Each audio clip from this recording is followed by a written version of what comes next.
Rejuvenate, restore, refresh, and heal. At Fantuzzo Acupuncture, we seek to help achieve effective health and wellness in an elegant spa-like atmosphere. Fantuzzo Acupuncture specializes in traditional acupuncture, cosmetic anti-aging acupuncture, acupressure, cupping, CBD topical creams, and more. Approach healthcare holistically. Visit FantuzzoAcupuncture.com to book online today. FantuzzoAcupuncture.com. From attic to basement, we're here for you. It's quality service in all we do. Call Taylor. 500 help. That's right. It's Taylor 500 Help for all your heating and air conditioning needs. Hey, it's time to get Taylor 500 Help, the heating and plumbing guys out there to make sure that your furnace is winter ready. You want to make sure for that in Rochester because you don't want your furnace to go out in the middle of January. So have the guys come over, check everything out. They'll do that. And I'll tell you what, call Taylor for the Plumbing Safety Essentials Plus plan. You can save $100 on a Bradford White water heater, get free diagnostic fees and no overtime charges on emergency repairs, which is very important. You know, Taylor's been around since 1947. Taylor Heating and Plumbing, duct cleaning, air conditioning, heating, plumbing, home energy, and comprehensive maintenance plans. So call Taylor 500 Help. And if you want your lawn and your trees and everything in between to look great, Precision Lawn and Garden in Webster, Rochester's lawn specialist since 1969, providing Rochester and surrounding areas professional sales, service, and parts. You go up and you talk to Kimberly and Justin, and they will point you in the right direction for the best snowblower for your needs. Chainsaws, blowers, lawnmowers, everything you need in stock models, sale models. It's Precision Lawn and Garden, and they are in Webster. And if you want your driveway to look fantastic, I think Brian stopped by today, didn't he? Brian from Express Sealers, he does a great job on your driveway. Nothing makes your curb appeal look nicer than a freshly sealed driveway. Don't go into winter with the snow on your driveway with a cracking because, you know, by the time spring rolls around, you'll be saying, Kimberly told me to call Brian at Express Sealers and I didn't do it. And then where will you be? So call Express Sealers, have them come out, patch your driveway. They patch the cracks. They do it all. They take care of everything. 645-2010. That's 645-2010. And of course, we ask that you support our advertisers because they support us here at the We the People Podcast Network.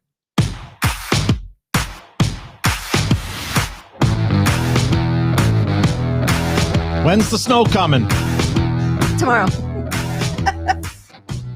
Live from the We the People broadcast studio in sunny 75-degree Irondequoit, New York. We're kidding. Who knew she doesn't like hot dogs? Here's Kimberly Ray. Shocking. Hey, welcome to Kimberly's Revolution, We the People Podcast Network. And it is Tuesday. Woo woo! Yeah. Rolling down the week like we got a party coming up Friday. Got to work an extra day this week, Kimberly. God forbid we actually plan things in advance and we wait to the last minute to try to get a food truck. We've had a month. Forget about it. Forget about it. Hey, wouldn't it be great to have a food truck? Yeah, food truck. Calling food trucks. No one's available on Friday. Shocker. But this is how we roll. So we may just really be having hot dogs. I might throw some cheeseburgers in there. Wow, don't get fancy. I'm going to need another grill. Be fancy like Applebee's on a date night. You got a hibachi out in the van, Austin? I think I might need to borrow one. I have an RV with an air fryer. Oh, that'll work. There you go. That'll work. It's basically a food truck. That is Austin. He is our producer on the We the People Podcast Network. There he is. Hello. There he is. There's Austin. I am Kimberly. Kimberly's Revolution. Just Tom is joining me, and we have a special guest today. We do. I have known this guy since we were 5 and 6 years old. He goes all the way back to Mrs. Rhodes' class in kindergarten in Buckner, Missouri, Buckner Elementary School. It is Brian W. Peterson, and he is joining us right now. And welcome. Welcome, Brian. Can't believe after all these years that we're talking again. That is awesome. All right. Good show. Here we are. Brian W. Peterson is the name of the guy that is joining us. He has written this book right here, Paper Doll. You can see. Oh, there you go. We're professional here. We got Paper Doll right there. So it is Brian W. Peterson. And I guess because Brian Peterson is kind of a common name. And he lists his preferred pronouns as chief and royals, which we love. You can see you can see the Chiefs poster in the background. That's the Royals too, right? Right next door to it. Championship posters.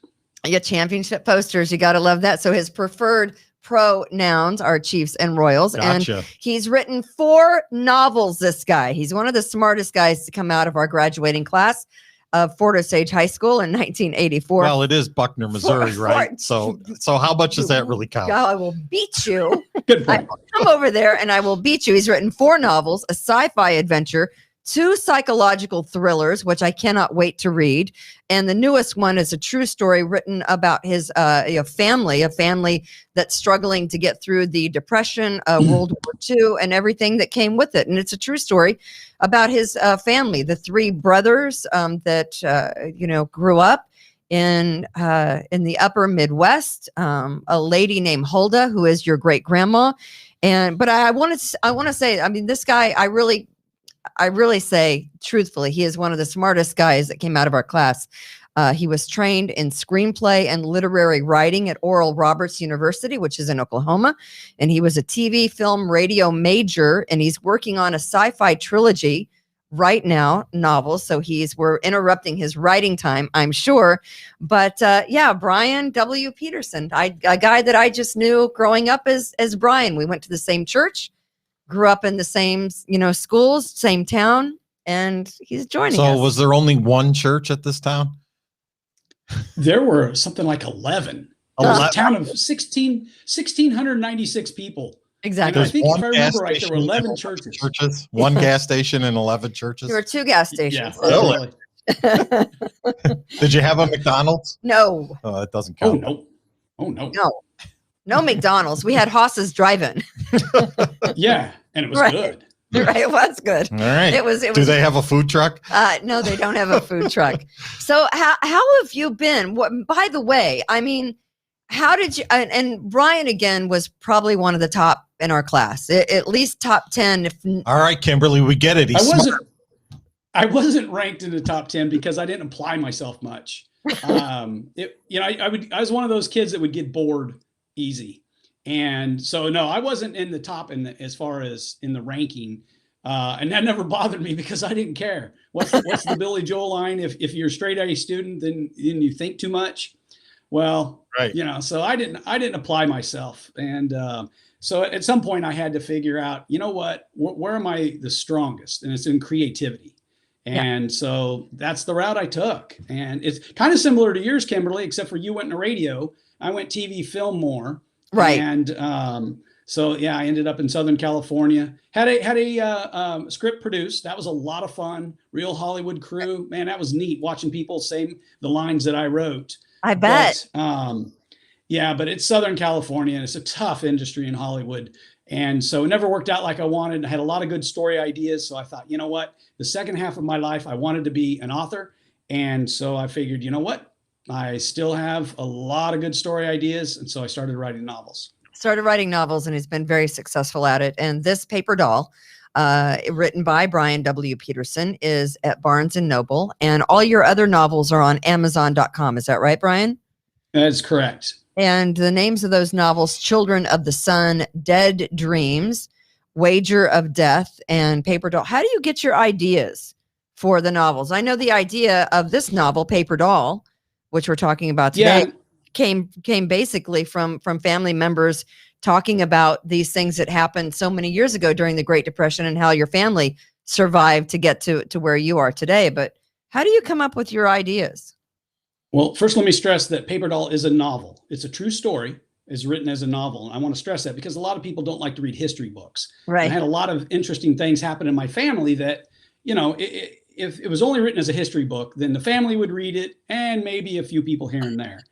But as far as ideas for my fiction, well, first of all, I just have a weird mind and I just think of things. When we were kids growing up, I would imagine bad things happening around us, an attack on the school, all kinds of things all the time. So my brain was pretty warped. And so what I do is I would write down ideas and I would, Children of the Sun. By the way, when you read that, Kimberly, even though it's sci-fi, if you're not a sci-fi fan, it's set largely on Earth, and you'll recognize Buckner in there. You'll recognize parts of it as set in Buckner, really, even without by name. But with Children of the Sun, it was something that I had ideas from when I was a kid, and I added ideas later as an adult. And then my psychological thrillers, I think, it just go deeper into the fact, the way I like to get inside my characters' minds. I pay attention to the way people act, the way people think, the way people deal with stress or deadly situations, etc. And then I end up writing about it. Yeah, and you certainly have. There's a lot of stuff, just going on, around us, that it's probably, something you might get inspiration from. I mean, I look at something like this Gabby Petito story, the van life girl, right? You see everywhere the fact that they were out, they were on a van going across the country, and you think about that, it's like, oh, it's almost a book writing itself, right? Teenage girl, beautiful, not teenage, but she's 22, goes missing. Boyfriend drives back the van with, honestly, it's things like this. You go, hey, that might be a good crime novel, psychological thriller of some sort. Maybe there's like a serial killer organization going on out in where Moab, Utah. I don't know. Well, what really interests me is to get inside the mind of the person who committed the murder. Right. To be inside the mind of the people that, in a lot of cases, like I'm wearing a shirt of the cover of Wager of Death. Wager of Death, the main character is someone who is mentally spiraling out of control. And that kind of thing fascinates me to write about, because you need conflict to advance a story. Right. You have to, no matter what you can think of, even if it's a romance, which I don't write, but there has to be conflict in those stories. And so getting inside the mind of someone who is spiraling out of control, that's a lot of fun. And I'm doing that figuratively with my fictional characters, but how I learn also is paying attention to people in real life and what happens and how they end up in that situation. And so, but I also like to deal with average people who do big things, do good things, who basically step up to the plate when they're at that key moment. Back to this girl who's disappeared. I'm more interested in the killer and why that killer ended up to that point. And even if it was, say it were not what everybody thinks, say it were a random killing, I still would want to know how that person got to that point. And that's what I'd be interested in if I were to write such a story. And that's why some people go, that Brian, he's a little different. Seems normal to me, Kimberly. That Brian Peterson, he's got kind of a crazy mind. But yeah, and the crux of it is, it's, who did kill her? Who did I like watching forensic files, and that's why I can't wait to read your psychological thrillers, because I love that kind of stuff. But I also love stories that are set in the past, that have a little bit of truth behind it. And that's why I like this book, Paper Doll, because it talks about three brothers, the Great Depression, World War II, the Greatest Generation, how two brothers went off to war, your great uncles, how one was not able to go off the war because he was 4F, right? He obviously had knee problems, right? Isn't that what your grandpa and so and about your is it your great grandmother? Yes. Great grandmother is my great grandmother. And when I was preparing this story, it was about three brothers. But as when you're a kid, you're growing up, you hear, there she is when she was young.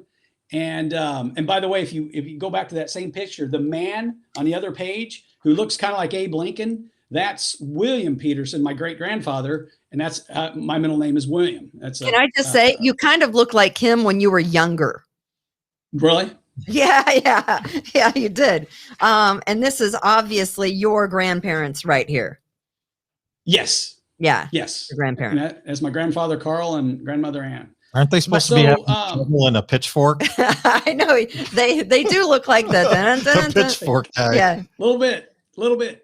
So this was supposed to be a story about the three brothers. And by the way, Paper Doll is the name of a B-24 one of my uncles flew in. He was a ball turret gunner and waist gunner. He's one of the engineers on the plane. And so when I was putting this together, and I researched this for over 20 years, and I read hundreds of letters between family members, interviewed people who knew my family, and including family members. And as I put this together, I realized there's a mother back home who is fighting this emotionally. She's got one son. She's in northern Minnesota. One son's gone to Northern California to work in the shipyards. One son is gone to the Pacific, Leyte and Okinawa. The third is in Britain and flying bombing missions over Germany and a couple other countries. So you can imagine, as a mother, Kim, what she was going through. And so that added an extra layer to the story of adding her story to it. And when I was reading those letters, I was getting to know her, getting to know my uncles and grandfather in ways that I didn't know them. And so it was really a neat thing to be able to do, to tell my family's story and yet tell it in an entertaining way so that other people would be interested in.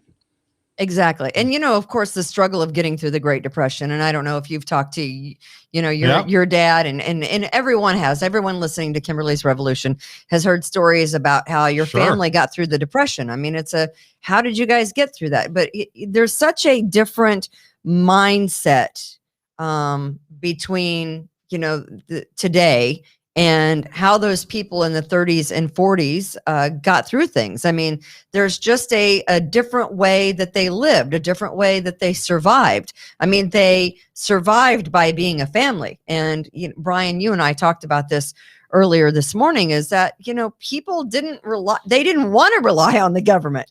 That was embarrassing. Right. To families. They just didn't know better. Yes. They just took care of their own.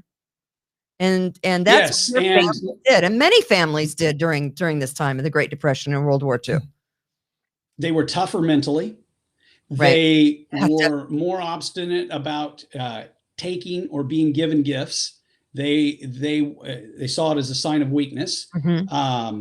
And plus they were a lot poorer. Now, granted, there were people in the cities or people who were already rich or people who didn't lose their jobs who did fine. But there were a lot of people across the country, middle class and the farmers and lower classes, economically speaking, who really struggled. And they struggled in ways, and they lived so much different. We are so rich compared to just the World War II generation. And I'll give you one example. I was talking to a cousin of mine. He's a first cousin twice removed, which means he's my grandfather's generation. And he gave me a lot of information about my Uncle Hap, who's mentioned in the story, about where, he was in Alaska working on the Alaskan highway and all that. Well, cousin Bob told me they had a 3-seater outhouse. And I was going, fancy. And fancy. They had an outhouse. And so if you had to do your business and your sister's in there, so what? You go in and you do. We can get one of those for the Pride party Friday night. We certainly can. Yeah, but I can't even imagine. I know. Can't imagine, well, we've all been in those porta potties when we've been at a concert or a sporting event or whatever. And that's bad enough. But this is the way they lived all the time. Right. And so their standard of living was so much lower than us. And yet that made them stronger. They had to rely on themselves and each other more. Right. And here's what I love about the book too, because again, we're talking about, a different generation, a different mindset. The fact that everyone, does for themselves. They rely on themselves. They certainly don't really, and they had a different feeling about the country. They loved America. America was the greatest thing ever. They ran to enlist in the service, just like your, great uncles and your grandfather who tried, but could not. And frustrated. Right. What can I do? I'm going to go out to California and I'm going to work in the shipyards and help build the battleships and work on. Yeah. And he rode the trains from northern Minnesota to northern California, like with the hobos. And, he didn't have the money to get there. He literally rode the rails. And something else interesting, and it comes out in the novel, my uncle Bud joined, it was his nickname Bud. He joined the Army because he needed this to survive. Right. He was 1A. And back in those days, if you were 1A, no one would hire you. And because they knew you were going to leave. It's not like today where businesses say, hey, look at us. We hire veterans or we hire military people. Yeah. They didn't do that back then. They said, oh no, that's a liability. So my uncle, he struggled with jobs, and he was embarrassed by that. But at first, I could really tell in his letters that he joined not for patriotic reasons, and not that he wasn't a patriot. It's just that he was concerned about eating. And but then once he got in the Army and he was a little more comfortable, that's his. That was the crew. That was the flying crew, right? The B-24 crew, Mm-hmm. the pilot, etc.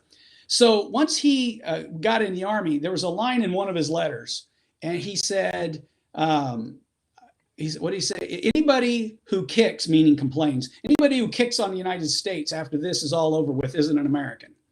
And it sounds really harsh, but the fact is he's over there putting his life on the line for America. And people back then appreciated that a lot more. They followed the news more. They knew what was going on in the world. I was really surprised at how much my family knew what was going on. And the only newspaper they took was this, I think it's called the Bemidji Pioneer. It's a little town of 5,000 at the time, 10,000 now. And they took that newspaper, but people passed newspapers around to each other. You couldn't afford it. One of the big city newspapers would pass to a number of families and friends, and they kept up with what was going on in the world. And I was really, really amazed by that. And of course, we want you to buy the paperback Paper Dolls. We want you to buy that, but we'll just tell you that of the three brothers, the two that joined the service, one of them didn't come back. And it's how your family kind of, dealt with things after World War II was over. But here's what's also different from today, as opposed to back in the day when your novel takes place, Paper Dolls, is that those brothers, any money that they made, they sent the majority of that money back to their mother, Hulda, who was the basis of the family. Sent that money, any money, just about all of the money, except for what, like they maybe kept a couple of bucks for themselves, and that was it. Yeah, and the problem that she had was, so she was married, had 5 kids, and then her husband died in 1929, and of course just before everything went down the toilet across the country, and so all of a sudden, she is the mother of 5 children who are all at age to be at home. And she had to take care of all of them. And then she lost the farm because of taxes. And it was a minor amount of money, but she wasn't made aware of how much. And so she lost the farm. And at one point, and see, by the time she lost the farm, I think 3 of the 5 were out of the house. Right. And at one point, she was living in a caboose of a train with the 2 kids that had been converted into a post office briefly. And then when I don't remember if it was a post office yet or not, but it was a caboose of a train. And that's what she lived in and for a while until she was able to get another place to rent. And so she bounced around a lot after they lost the farm. Welfare from anyone. Didn't take, any welfare from the, didn't sit around and complain that no one's helping her out. I mean, she helped herself out. And what I love too is you put together this book, Paper Doll, based on a lot of the letters that you said. And there are also letters and notes from Hulda. She was a little psychic, Tom. She could kind of figure out what was coming up next. And if she was such a good psychic, she should have bought some stock with it. With that money they sent her back. I know, right? But she did write things down that she had premonitions about, right, Brian? Yeah, and she didn't write them down, but there's one that plays an important role in the book, so I won't go into it, that she did write down, and I still have the paper with her handwriting, with all the letters. But what I'm referring to, or what Kim's referring to, is just minor things. She would all of a sudden say, "Oh, I better bake a pie. We're going to have company." Nobody said there was going to be company. They didn't have a telephone at the time. She would just feel it that they were going to have company. How weird is that? And then one that's in the book that one of my uncles told me, he was present when it happened. He said, there's a train whistle blew. And all of a sudden she perked up and she said, her mother, they called her Grandma Thompson, her mother was on that train. And so she's going to have a guest. So she better put some coffee on. And she had no way of knowing this for a fact, but she got this premonition. As soon as she heard the train whistle, she put coffee on. A little bit later, there's her mother showing up at the door unannounced. So weird. And it was just odd things.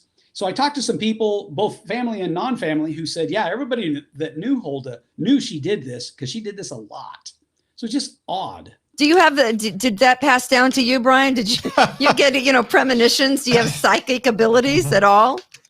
You know, what's funny is when you're done with the novel, you read the appendices and there's Hulda. And when you read the appendices, I actually address that. And there's a story in there I won't go into right now about my dad's sister, Carl's oldest child.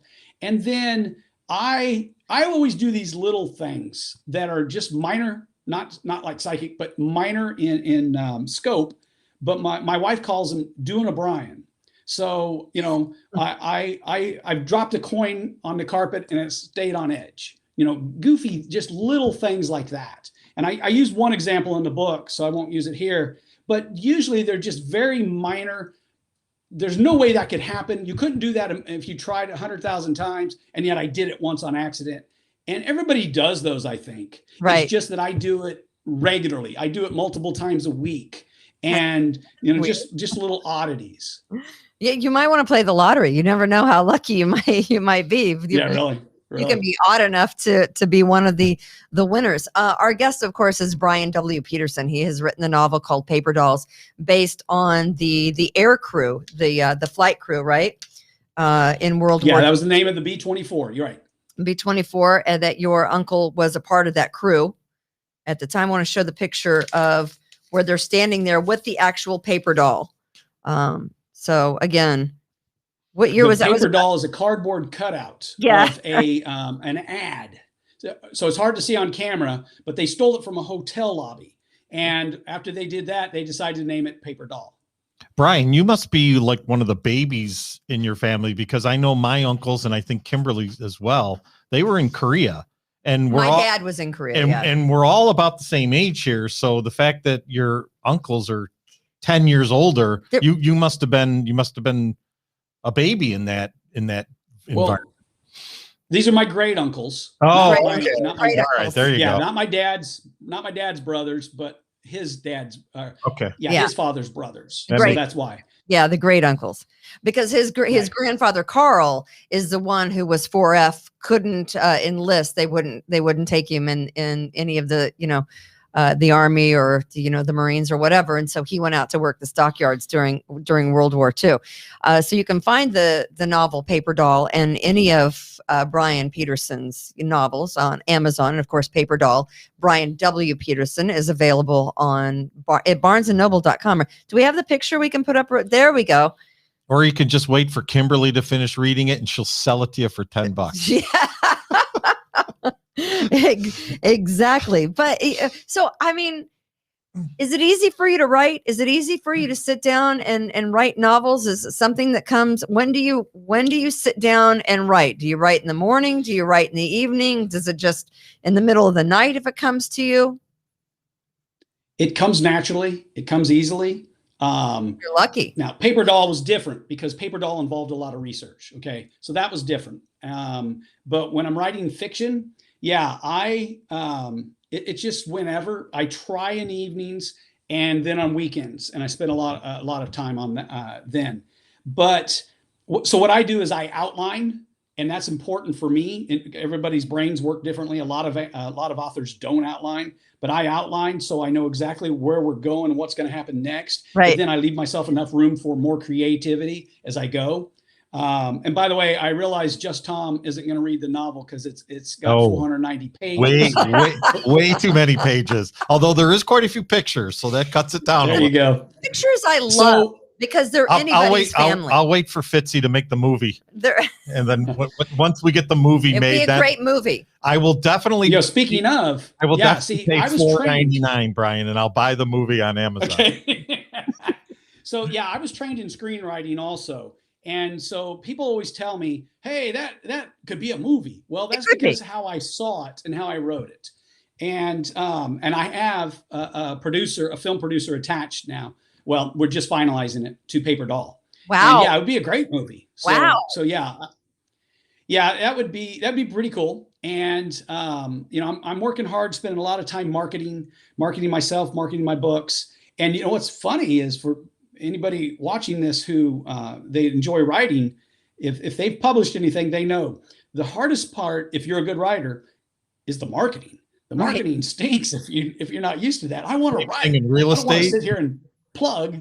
Yeah, there you go. Hey, I'll be a real estate agent for you. The same thing in podcasting. It's the same thing in everything. You have to be able to not only do your job, but do all the extras that go along with it. I mean, and if you're not good at it, then it can be a struggle. But here you are, and you're a natural at it. So, but you know what? I don't think a lot of people dig into their backgrounds and know, and they should know about their families, because it's interesting the struggle that some family. I mean, we live here in Rochester, New York, and I know there are a lot of immigrants where your great uncles and your great grandmother and your grandfather all were a lot of immigrants, a lot of Italian immigrants here in Rochester, and I don't think really enough people look back and say they struggled, yet they were happy to be here, and they made it work, and they wanted to be Americans, and they wanted what America represented. And that was freedom, the freedom to have a better life for their kids and their grandkids, and their grandkids happen to be you, and the great grandkids happen to be you, Brian. And that's what they just wanted, a better life from where they came from. And that's something that's lost now that we're doing. Right. And they melted. It was a melting pot. And when people came to this country, they changed their names to Americanize it so they would fit in better.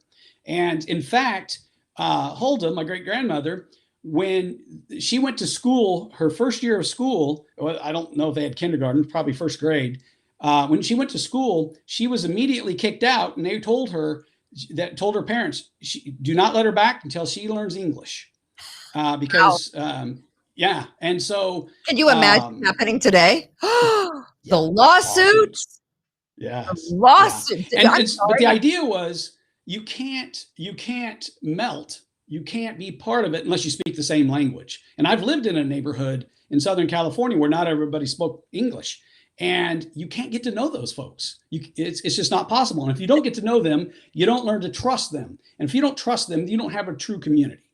And so back then it was, nope, get her out till she learns English. What language did your grandmother speak? Swedish. She was Swedish. Yeah, I have a lot of Norwegian, Swedish, and Danish. So and they all immigrated to that upper Midwest, South Dakota, North Dakota, Minnesota, the whole area. Minnesota. I can't wait. I mean, if this turns into they're all flaming liberals. If this turns into a movie, that would be fantastic. Right. Paper Dolls, and of course, but I was talking about our little town being the quintessential, a little town to grow up in. And I think if someone were to go back and tell your great uncles that were in the war, that they were fighting for freedom, for your chance to have your own thoughts, because not only does Brian, write novels and science fiction and psychological thrillers, but he also wrote for several newspapers and political websites. He has ideas and thoughts that are his own, and he has the freedom, to get all that information out there, which is something that people are trying to put a clamp down on. The things that your great uncles fought for, freedom of speech, freedom to, assemble, are things that are trying to be taken away from society now. No question. Your own points of view are, unless they fit the narrative, then they're not welcome. Right. I can't put words in the mouths of my uncles or my grandfather. And in fact, my grandfather, he was a Democrat, but it was everything what you're describing that's going on now was foreign to them. Right. It's not something that they would even believe would be happening here. So it took time. There are several reasons why we've gotten here, including education, and people don't know anything of what's going on in the world, let alone find Minnesota on a map. Right. But but I am amazed since writing this and reading and learning and all, reading the letters, to see the difference and to know that it had to have taken place incrementally, the changes. Because if you think, Kim, things are a lot different than when we were young. You and I lived from ages 5 to 8. We lived a block apart before my family moved to the other side of town, a whole mile away. And when you think about Yeah. Yeah. Wait a minute. Which one of you guys right lived on the other side of the railroad tracks, right? in the neighborhood. We didn't have that. The town was too small to have that. Yeah, the town was too small. Oh, okay. It was too small. I moved to the other side of town. That meant a mile away. So, and maybe, I don't know, maybe it's a mile and a quarter. Who knows, But it's probably about 300 feet, but you're thinking it's a mile and a quarter. But when you think back to then, Kim, how different attitudes were then versus now. And it was no big deal to have friends with a whole lot of different points of view, but everybody was pretty mainstream, right? Whether Democrat or Republican, they were still within this narrow track. And now we have people who think socialism is good. Well, socialism is the economic system of tyranny. Socialism is not freedom. So that means you have a lot of people who believe that are opposed to freedom. And that's just mind-boggling when I think about my uncle participating in dropping bombs on a fascist nation. That's just mind-boggling. Right, exactly. Brian W. Peterson is our guest, and of course, Kimberly's Revolution from the We the People podcast studios. We want to thank our sponsors, Fantuzzo's Acupuncture, of course, Precision Lawn and Garden, Taylor Heating, 500 Help, Taylor Heating and Plumbing, and Express Sealers. We want to encourage you, if you want to advertise on the We the People podcast network, we are not opposed to that. We like people to spend their money here on the We the People podcast network. And of course, just a little programming note. We are having the big party on Friday. We're doing a podcast first starting at 4:00. And then the party is from 5 to 8 afterwards here at 530 Titus in Irondequoit. So if we hope that all of our patriots who are listening can come out and join us. We want to see your beautiful faces. We want to talk to you. Absolutely. We want to shake your hand. We're not afraid of COVID. Brian and his wife had COVID, by the way, right? Had it pretty bad. In fact, my wife was hospitalized for 6 days, and they were putting percentages on whether or not she was going to survive. That's pretty scary. Wow. Yeah, it'll wake you up, let me tell you. And it changes your perspective on some things. And I know it definitely changed her perspective.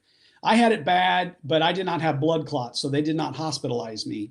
And but it took me 3.5 months to recover till I was back 100%, other than the sense of smell. And but she's an instant diabetic because it's after she recovered, quote unquote. They're called microclots. So wait a minute. So she wasn't a diabetic before COVID, but now she is? Yeah, because when the pancreas produces insulin. Right. Yeah, the pancreas produces insulin, and COVID destroyed it. And I shouldn't say destroyed. But to some degree or another, destroyed its ability to produce insulin. Right. Damaged her kidneys, damaged her liver. Wow. And so, according to one of her doctors, there are around 300,000 people in this country who are in that same situation. And we were wearing masks. We were doing what we were supposed to do. And but she has not 100% recovered. And this was last November.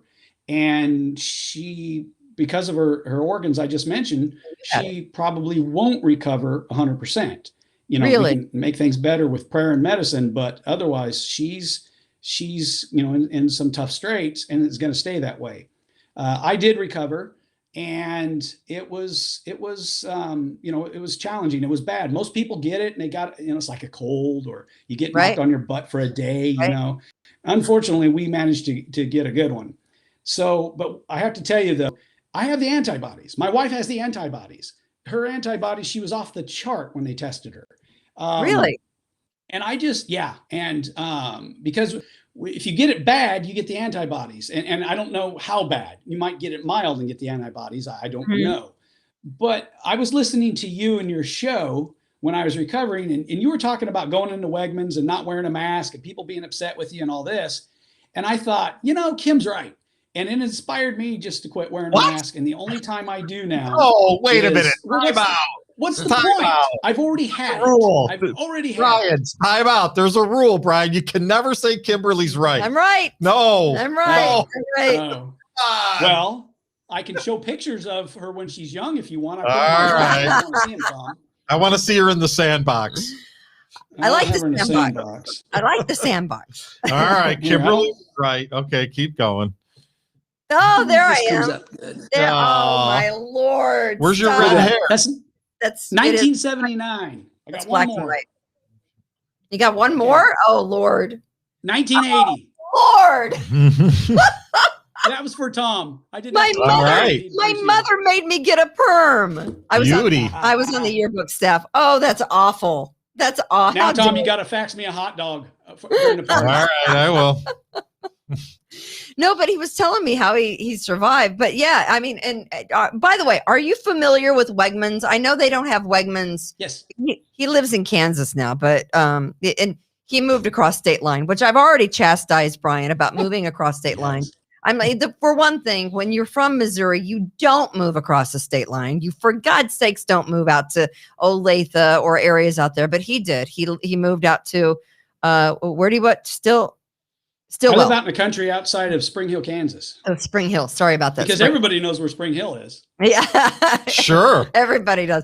So I've already It's twice as big as Buckner. I've already Wow. chastised it. Do yeah. they have a McDonald's? But yeah, you're familiar with Wegmans, which is pretty cool. Because Wegmans is a great grocery store.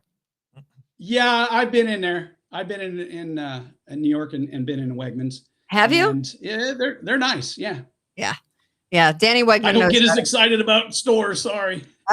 It's a grocery store, right? They do sell Yeah. books, and if they don't sell paper doll, they should sell paper doll. But you know, the other thing I was thinking about was, and you mentioned that your grandfather was a Democrat. My dad was a Democrat. I mean, if your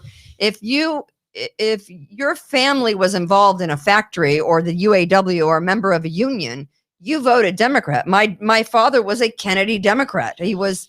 I mean, that's just the way that you voted. But now let me just tell you, let me show you some pictures and you can give me your thoughts on them. I'm going to show Brian some pictures. Do we have the picture of Trudeau? He won, by the way, in Canada yesterday. He won the election. Do we have the picture of Trudeau? There he is, There he blackface. Do we have the picture, the side by side? There he is. That was yesterday afternoon. As after he found out that he won the election in Canada. Do we have the picture of the maskless masses at the Emmys? There they are. Not a mass to be seen at the Emmys, Brian.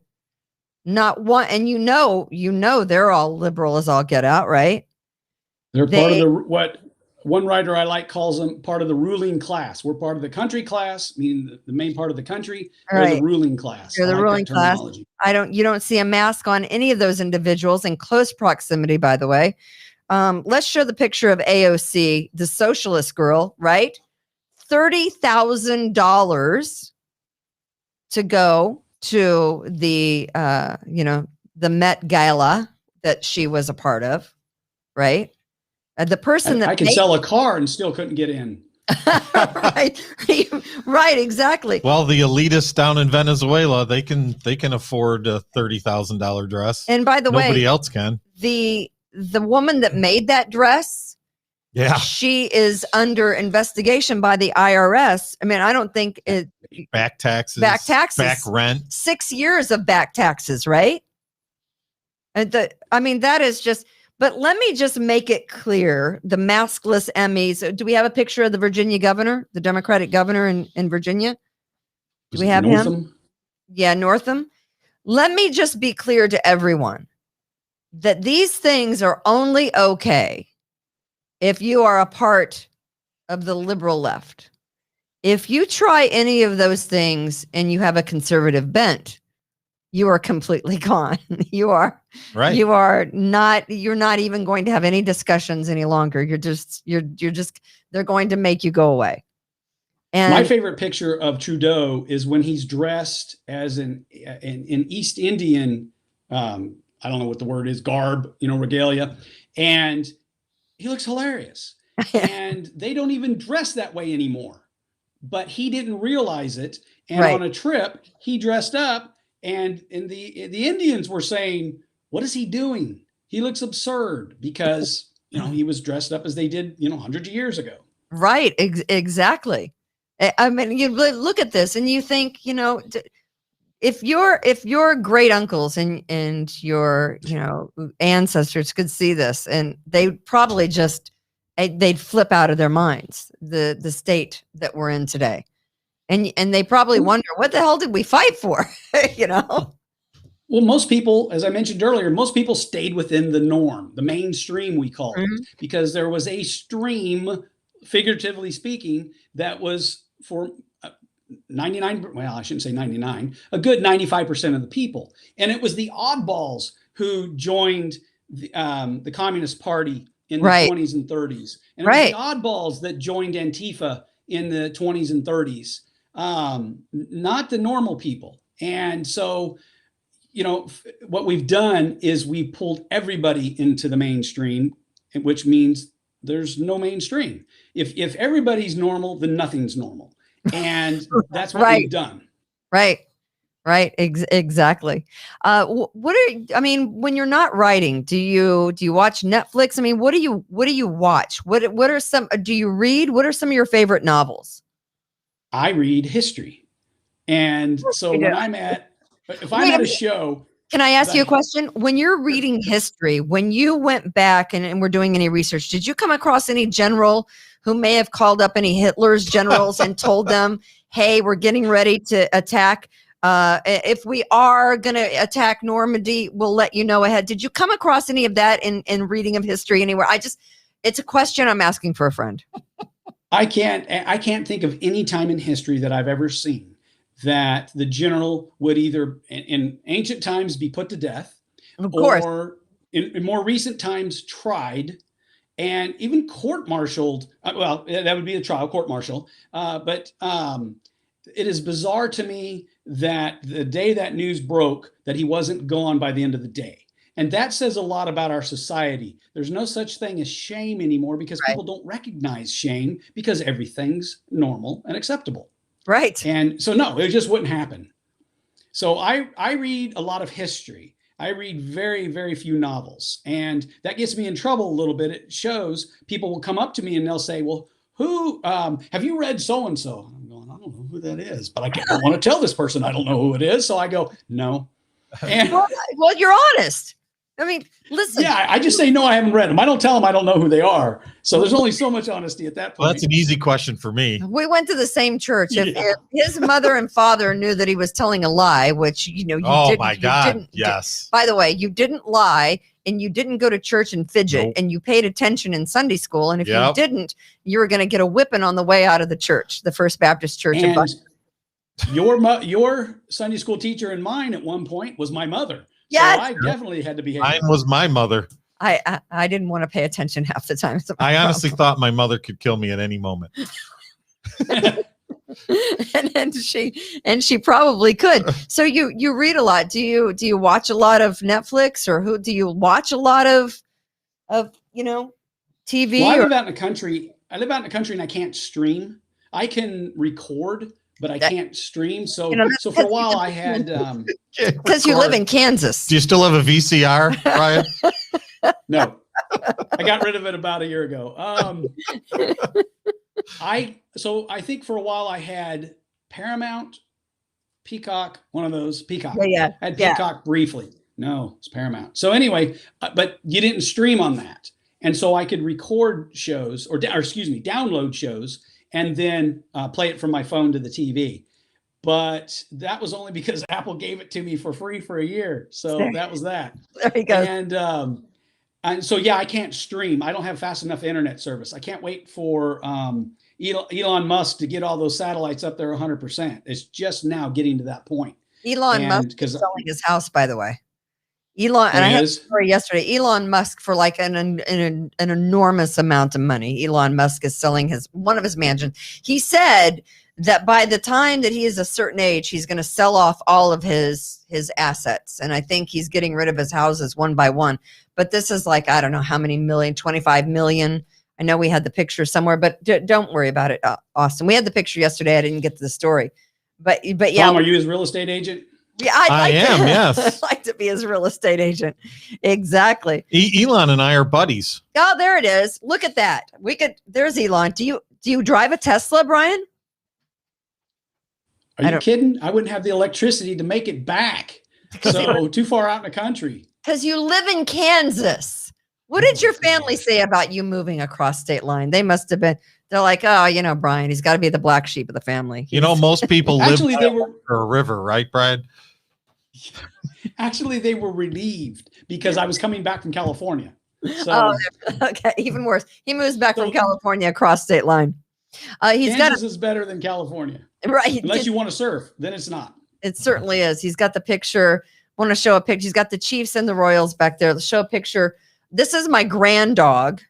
His name is Tyron. This is Tyron the Terrible. We call him Tyron. Tyron, I want to just call him Badge, like Honey Badger, but that is Tyron, the blue nose pity. It's my daughter's dog that her boyfriend bought her a couple of weeks ago. He doesn't quite fit the jersey yet, Brian. He doesn't. Pretty soon he'll outgrow it. Pretty soon he will outgrow it. Yeah.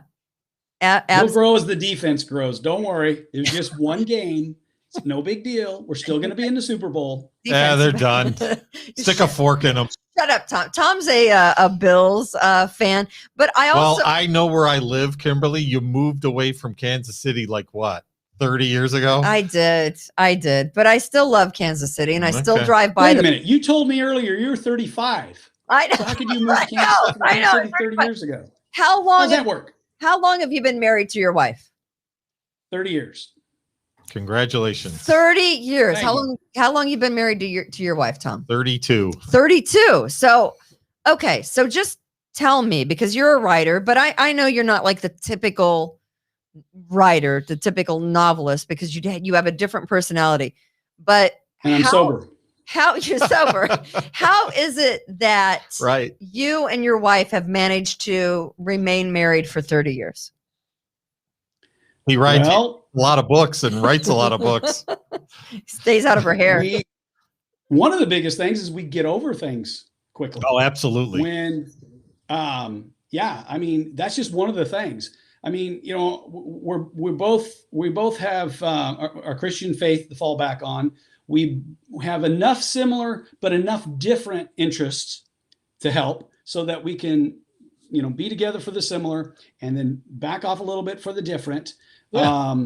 But I think the biggest thing is just when I get mad, I remember, I have to remember, even though I'm mad at her, I still love her. And that's the number one thing. So that's the biggest deal to me is get over things. Get over it because you love this person. And move on. Move on. That's the only way you make it. 100%. Tom's what did I do? Marriage advice is just do whatever my wife tells me. Do what she says. That's not me. Whether it makes sense or not. And I'm like, if my husband doesn't let me do it, if he lets, honestly, there's no let. It's like I just do it, and if he gets mad at me, he better not get mad. I just do what I want. I always start with no, but it just never seems to work. Yeah. I want to interject one thing, Tom. What did I do for the audience? All right. I want to say this about Kimberly though. She's the same person to a large degree. I've noticed that by watching and listening to the show. She's still the fun-loving, smiling, super energetic gal she was, who you better not cross because she'll bite your head off. She's tough as nails. That was one thing I got a kick out of when I started watching this show and listening to this show on my app is she's still Kim. It's still the same gal. I got a kick out of that. Still me, same so girl. Don't cross. I know you've already learned it, just Tom. Don't cross. Oh yeah. No. Same girl that only lived to, a block and a half over from me. Same girl with the purple bike. Same girl that rode my bike to softball practice in the Buckner pool, which is gone. They filled it in.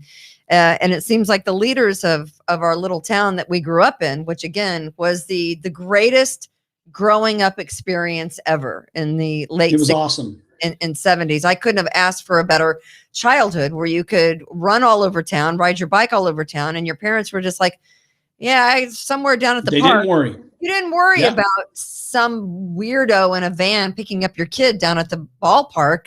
They didn't have the alphabet killer in Buckner, Missouri. Oh, they had enough. You should do a little research on that. The alphabet killer here in Rochester. I think they finally identified who that was. And I think he went from here out to California. But it's an interesting story about a serial killer. See, this is one of the things I think about in my mind. Things that really can't exist anymore because we're so camera laden everywhere. Everything is on video. It's like, we don't have telephone operators really anymore, right? You can't be a serial killer in this day and age, Brian, because it's true. They can track you anywhere. Right. But I would consider that in the good column, just so you know. Well, of course. But Brian, do you still have to move too much further? You still have to call up on your phone to get the time and temperature out there? No. I wonder if I could. Now I want to know if I can. Remember that out. Time and temperature? Yes. Oh, absolutely. 12155 1212 or something. I don't know what it was. In Buckner, there was a way to make your own phone ring. You could dial a number and hang it up and it would make the phone ring. So I did that once in high school. I made the study hall was in the cafeteria and it was real quiet. And I went over without the teacher seeing because it was a large cafeteria, dialed it and made the phone ring. I went back, sat down and the phone rang. Then I answered it and told the teacher it was for him. So he just thought somebody hung up, you crazy kids. I know, we're crazy. Yeah, I know. We're crazy. I have one complaint though, Kim. You age better than I do, and that's not fair. So I look older than what I am, and you look younger. Well, Brian, you still got that 70s porn stash working for you, so you're good. Actually, I've only had this since the 90s. Well, it has been great having you on the show. Paper Doll is an excellent novel. Congratulations. Thanks for showing up. You can get it at barnesandnoble.com. Brian W. Peterson, by the way. There he is. There you can see him because he's right there. But yeah, Brian W. Peterson. You're on Twitter too. Do you want to tell everyone what your Twitter is? Oh, I got it right. Twitter is at written by BWP. My email is writtenbybwp@gmail. So it's all the same theme. Okay. And my website is writtenbybwp.com. And so for folks interested in thrillers or sci-fi, and you don't remember which is which, Barnes & Noble versus Amazon, just go to writtenbybwp.com and you can link to all the books from there, learn more about me, learn more what's coming.